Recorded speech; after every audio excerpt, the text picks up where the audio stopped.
Rona Romney McDaniel. Oh, I'm sorry. That's Rona Romney McDaniel, who has coronavirus right now, who's the chairperson of the Republican National Committee, was having a little problem doing basic math because she suggested on Twitter that 82% of Americans make more than $400,000 per year and therefore would be subject to increasing taxes under Joe Biden's tax plan. The ultimate brain fog. Hey, that is one of their, one of the symptoms of having coronavirus. That mental fog, that mental fatigue. And so in a tweet on Sunday, McDaniel pointed to a video clip from a conservative media group, which asserted that middle-income earners would see a tax increase under Joe Biden's tax plan. In fact, I want to show you that video, and then we're going to tear it apart.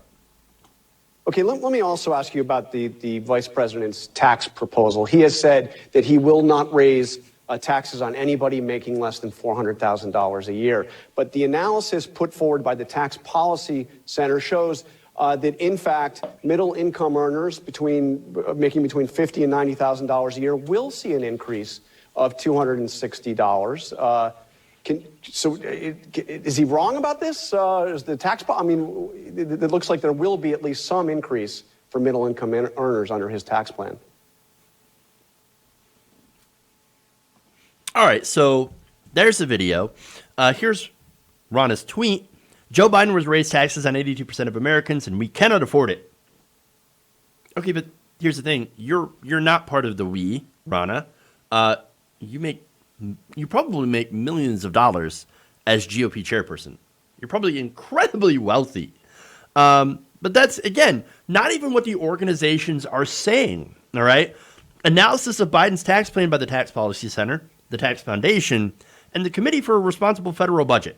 They all say that Biden's tax plan will not actually lead to an increase in direct taxes for people making less than $400,000 a year. Ronna McDaniel is saying it's going to raise your taxes. Devil's in the details, of course. But I say again, the studies, these organizations, which are conservative, said that it will not lead to a direct increase in taxes. Now, the analysis do indicate that Biden's proposed corporate tax hikes could indirectly lead to workers having to pay more somehow because businesses would pass along some of the costs. But that wouldn't be in taxes.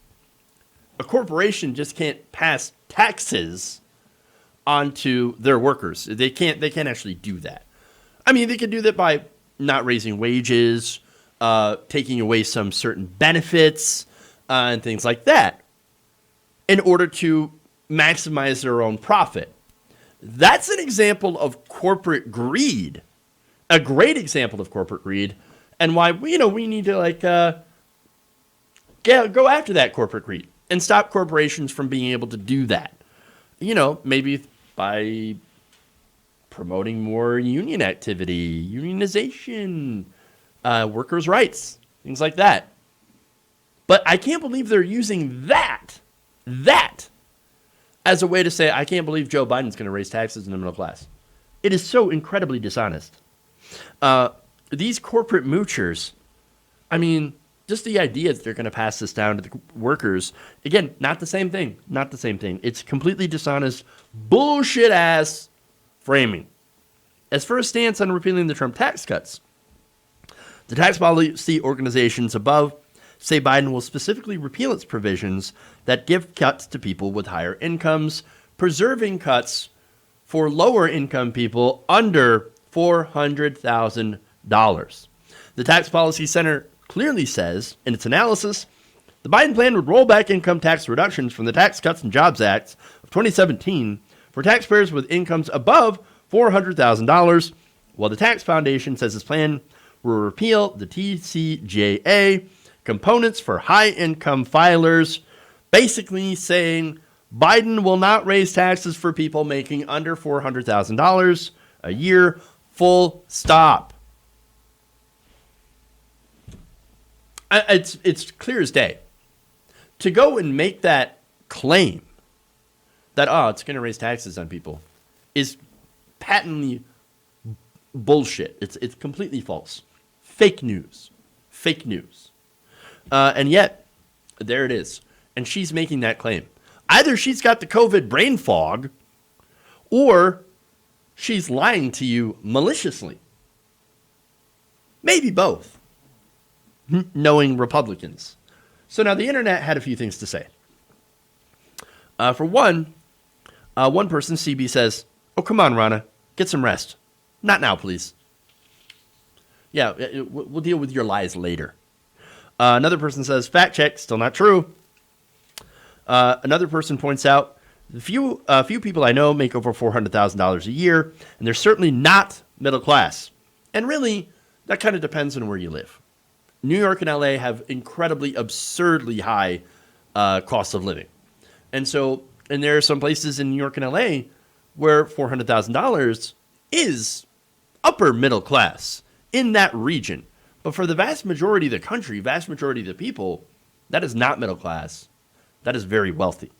And so now, if you're going to say that most of the middle class, which has an average of about $30,000, or probably about $35,000 or $35,000 to $60,000 a year, roughly around there, is middle class. And then, of course, up to about $200,000. So Joe Biden actually does pretty good for some of those high earners in New York and LA. And so there's that. But again, regular workers, not going to be affected by this. Not going to be affected by this. There's more. That is the top 1% of wage earners at $2,000 hours a year. That is $200 an hour. How many of you earn that? Oh, God, I wish. Imagine getting $200 an hour. Holy crap. Most people are still struggling to try to get, $15 an hour. Many people are living on $7.25 an hour. $200 an hour. Imagine that. Another person points out, if 82% made over $400K, then we damn well better agree to have taxes raised, because we'd be wallowing in abundance. Yep. And then points out, oh, wait, the super rich who make over that want to selfishly hoard wealth, plus refuse to pay their fair share back into the system that made them super rich? Got it. Yeah, like Donald Trump paying only $750 in taxes. I mean, again, Donald Trump, that's how much he paid in 2017, 2016. And then for 10 years, he didn't pay any federal taxes. Another person points out, wow, 82% earn more than $400,000 a year. I need to step up my game. Another person said, I just checked, and only 2% of American families make $400,000 or more. Another person says, I make under $400K, way under, and my taxes went up under Trump. I'm excited for Joe's new tax plan. And then finally, people got sicker and the rich got richer. Top 1% of U.S. households holds 15 times more wealth than the bottom 50% combined. New data available shows that the wealth gap got bigger. Guess that's who Trump and you GOP are talking to when you say the economy is doing well, the 1%. Nailed it. Nailed it. If you enjoyed this video, please give us a like and share with your friends. You can subscribe and help out the channel by becoming a patron. It's patreon.com/Jeff Waldorf, or you can become a channel member as well by hitting the join button below.